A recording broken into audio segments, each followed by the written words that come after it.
आज देश और प्रदेश को बचाना है, इसलिए एक सोच के लोग एक प्लेटफॉर्म पर इकट्ठे हो गए। अगर इनको ना भगाया, सुल्पेबाजों को यहाँ से ना भगाया, गरीबों को, झोलेबाजों को ना भगाया, तो इस देश की जनता को देश के ले जाएंगे। इस देश की जनता ने जिद्दी की, देश के साथ इन्होंने छल किया। अब इंशाअल्लाह इस देश की जनता से मेरा परवरदिगार आलम बेइज्जत कराएगा। तब मैंने इनसे बढ़ने का काम किया, इनके मंत्री से बढ़ने का काम किया, इनके अधिकारियों से। नमस्कार दोस्तों, विधानसभा की चौपाल को लेकर आ चुके हैं हम हापुड़ के धौरान विधानसभा के अंदर। आज ऐसे विधायक, ऐसे प्रतिनिधि से हम मुलाकात करेंगे आपको जो युवा लोगों की धड़कन है, गरीबों का मसीहा है और गरीब गुरबों की आवाज को लेकर हमेशा खड़े रहते हैं। उसका अंजाम क्या होगा क्या नहीं होगा वो उसकी परवाह नहीं करते। उनका सीधा मानना यह है कि मेरी विधानसभा मेरा परिवार है, उस परिवार को लेकर मैं हमेशा आगे चलता रहूंगा और उसी के साथ रहूंगा। मैं मिलते हैं असलम चौधरी साहब से, जो मौजूदा विधायक हैं बसपा प्रत्याशी से, लेकिन अब सपा में आ चुके हैं। विधायक जी, आपका बहुत बहुत स्वागत है हमारे चैनल के अंदर।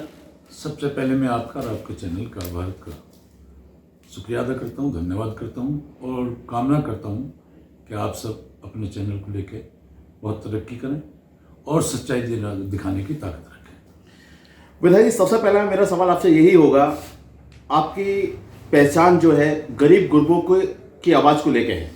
मैंने जितनी भी आपकी स्टोरी देखी, 5 साल के अंदर विकास की बात करें या किसी मुद्दे की बात करें, वो बिजली विभाग का मुद्दा रहा हो, किसी गरीब को सताने का मुद्दा रहा हो, आप हमेशा उसको लेकर आगे आ जाते हैं। ये जज्बा कहाँ से आता है आपको? क्योंकि अक्सर लोग पैसे वालों की तारीफ करते हैं, उसी के साथ लगने की कोशिश करते हैं, मगर आपका तो उल्टा है।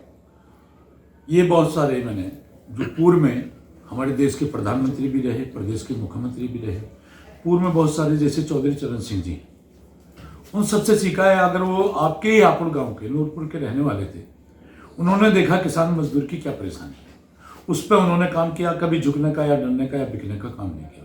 और जब आदमी जिस समाज के अंदर रहता है, गरीब समाज, किसान मजदूर के समाज के बीच का मैं रहने वाला हूँ। रसूलपुर सिटोड़ा मेरा गाँव है, छोटा सा गाँव है, वहाँ का मैंने रहने वाला हूँ। और पूरे क्षेत्र के अंदर जब मैंने देखा कि इस तरीके की हमारी परेशानियाँ हैं, चाहे वो हाउस में हो, चाहे क्वेश्चन के माध्यम से हो, याचिका के माध्यम से, हम हटाने से पीछे नहीं हटते, चाहे क्षेत्र में हो। अभी आपने देखा होगा, अगर डंपिंग ग्राउंड गालन में बन जाता, गालन में डंपिंग ग्राउंड बनने के बाद आसपास के तमाम लोगों को बीमारियां फैलती, परेशानी होती, किस तरीके की परेशानी होती, और यहाँ तक बच्चों के ब्याह शादी में भी अड़चन आती, क्योंकि डंपिंग ग्राउंड पूरे शहर का।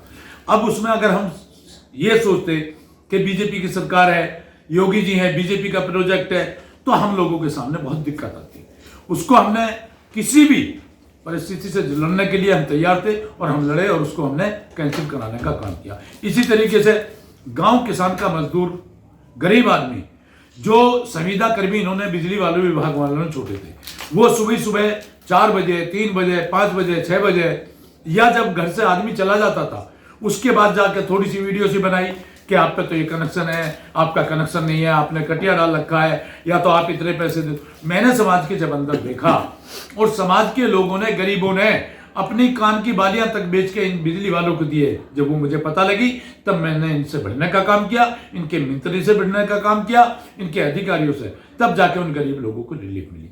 क्योंकि आप जब से दुनिया बसी है, जितने भी ग्रंथ है, चाहे कलाम पाक है, तौरेत है, बाइबल है, सब में साफ लिखा है कि गरीब की मदद करो, गरीब के साथ रहो, गरीब की हर तरीके से उसकी मदद करो और इंसाफ बोलने की ताकत रखो।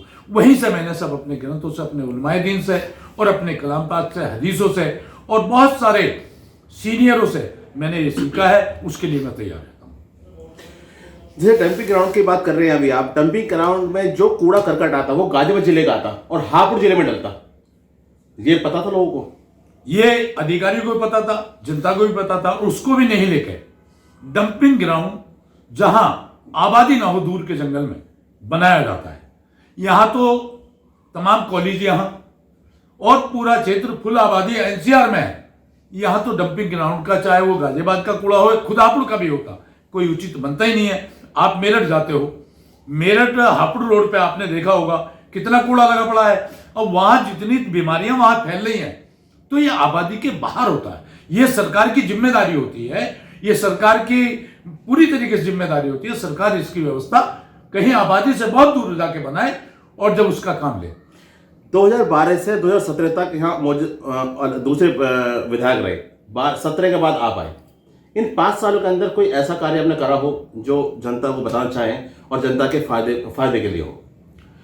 मैंने अपने 5 साल के सबसे पहले मेरे नंबर 1 में देहरा में राजकीय इंटर कॉलेज, खचरे में राजकीय इंटर कॉलेज, बजहड़े में बनना था, वहां जमीन की व्यवस्था नहीं हो पाई, पूरी फाइल तैयार थी, उसकी जमीन की व्यवस्था होगी, उसको अगले टर्म में बनाने का काम करेंगे। पहली बार NH हाईवे बना, जहां ये एजुकेशन को लेकर आपने 2 कॉलेज का नाम दिया, क्या एजुकेशन पे क्या मैन मोटो एजुकेशन पे आपका? बच्चों को नहीं देंगे तो आज माइक पकड़े हुए आप ना होते, मैं बोलता हुआ ना होता।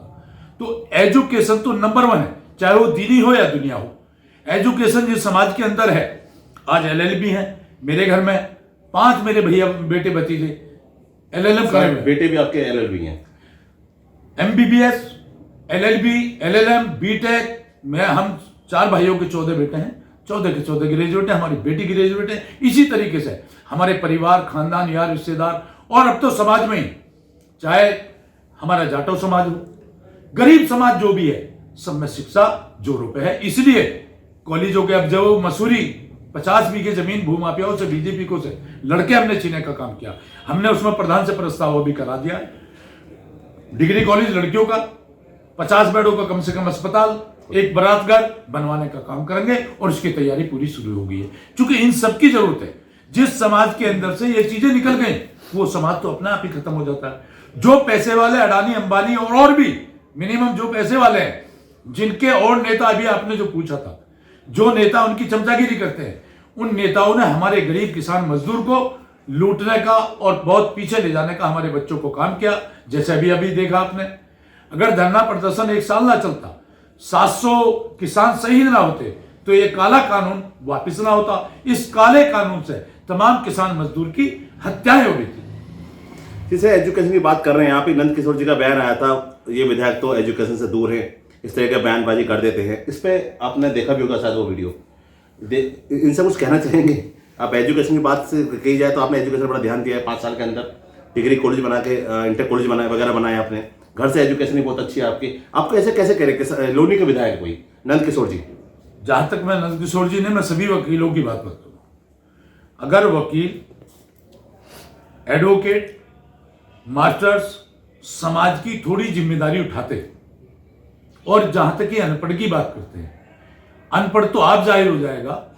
पूरे 5 साल के हाउस में क्वेश्चन हाई कोर्ट बेंच की सख्त जरूरत है पश्चिम के लिए। बिल्कुल सर, बिल्कुल। और आपने देखा होगा मेरे पे जो हमारे एजेंडा आता है, उसमें मैंने 4 बार हाई कोर्ट का क्वेश्चन लगाया। बोलिए। और इन वकीलों से मैंने सबसे कहा, गाजियाबाद के 4 वकील विधायक हैं, MLC भी हैं, मैंने उनसे सबसे कहा कि आप भी मेरा इसमें समर्थन करो।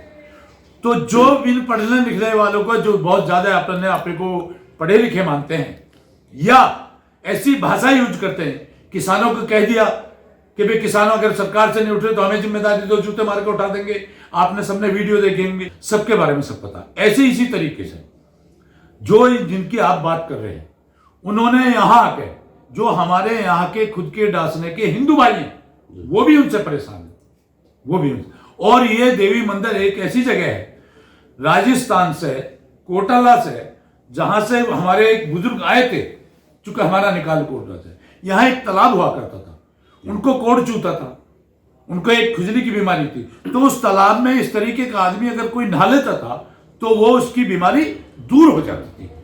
अब उसको भी इन्होंने बंद कर दिया। अच्छा। चूंकि जगह जगह इस समय माहौल बने हुए हैं धार्मिक स्थलों में, चाहे वो मुस्लिम में हो, चाहे वो सिख में हो, चाहे ईसाई में हो, चाहे हिंदू भाइयों में हो, वो ऐसी धार्मिक स्थलों को कब्जा कर अपनी आमदनी का स्रोत बना रहे। जैसे हमने आपका सर्वे किया था, बाकी हमने चौपाल लगाई है, वहाँ हिंदू ने भी आपको समर्थन दिया, मुस्लिम ने समर्थन दिया, इस तरह का कोई माहौल हमें देखने को नहीं मिला। लेकिन ये सिंह साहब, महेंद्र साहब क्या कहना चाह रहे हैं? उनकी अपनी कोई पॉलिसी होगी, कोई तैयारी होगी, हर आदमी की कोई ना कोई तैयारी है। पूरे उत्तर प्रदेश के अंदर या पूरे हिंदुस्तान के अंदर वसीम रिजी ने कलाम पाक की 26 आयतों को निकालने के लिए सुप्रीम कोर्ट या हाई कोर्ट में लगाया। रब्बुल आलमीन ने कहा कि तू मेरे कलाम पाक की आयत क्या निकालेगा, मैं तुझे बददीन कर देता हूं। अल्लाह ताला ने उसे दीन से बाहर कर दिया। अब उस सारा नाटक जो यहां हुआ है, इनका मिजाज जो था कि यहां मुसलमान ज्यादा हैं, ये मुसलमान कुछ ना कुछ बोलेंगे। हमने सब लोगों को, यहाँ के सब जिम्मेदारों ने, सबके बात ये हुई कि ये कुछ भी करें। हम अपने मस्जिद में क्या कर रहे हैं, उन्हें कोई लेने देना नहीं है, वो वहां क्या कर रहे हैं, इसलिए इन्होंने सारा नाटक यहां करा। इनकी सारी प्लानिंग है, कुदरत अल्लाह ताला और भगवान ईश्वर सब फेल कर। कहीं ना कहीं यहाँ पे जो उन्होंने हिंदू धर्म अपनाया है वसीम रिजवी साहब ने, तो कहीं ना कहीं ये साजिश थी इन लोगों की। जाहिर सी सारे लोग कह रहे हैं, और आए दिन वीडियो हिंदू भाई कह रहे हैं, आए दिन आप सोशल मीडिया पे देख रहे हैं, फेसबुक पे, व्हाट्सएप पे सब देख रहे हैं। हमारे हिंदू भाई, कल मैं एक वीडियो देख रहा था, हमारे एक हिंदू भाई खुद कह रहे थे कि जो अपने दीन का हो सका हमारा क्या होगा। तो ये तो जाहिर सी बात है, ये तो अल्लाह ताला की तरफ से उस पर वसीम रिजवी पे अजाब आया है। और अजाब यह आया है, कलाम पाक को चैलेंज करने वाला कोई भी, चूंकि परवरदिगार ने जो ग्रंथ है, चाहे बाइबिल है, तौरात है, कलाम पाक है, गीता है, इनमें तब्दीली करने वाला, चूंकि जो चतुर्वेदी होता है, चतुर्वेदी को पेज वाइज सारी चीजों में बता देता है। तौरात में यहाँ है, कलाम पाक में यहाँ है, गीता में यहाँ है, तो सारी बता देता। तो इसने कलाम पाक को चैलेंज किया, आयतें निकालने की बात करी, अल्लाह ताला का इस पर अज़ाब आ गया। विधायक जी, आगे यदि आपको विधायक चुना जाता है इस विधानसभा के अंदर, आने वाली आपके क्या प्लान होंगे? क्योंकि आपने एजुकेशन को ध्यान दिया था, कुछ योजनाएं बता रह गई थी आपकी, वो कौन सी योजना होंगी आपके आगे? मैंने अभी बताया, अस्पताल, स्वास्थ्य, शिक्षा तो मैंने है, और तीसरा सबसे बड़ा वायदा है भाईचारा। मेरी विधानसभा के अंदर 5 साल के अंदर, चाहे हमारे साथ ठाकुर समाज के गांव में त्यागी समाज है, ब्राह्मण है, मुस्लिम है, चाटू है, आज हर आदमी कहता है कि पूरे 5 साल के अंदर विधायक जी ने, चाहे हमारे व्यापारी हैं, वैश्य समाज के लोग हैं पिलखुए में, किसी को कोई परेशानी नहीं आई, ना मेरे समर्थकों से, ना मेरे पार्टी वालों से, ना मुझसे।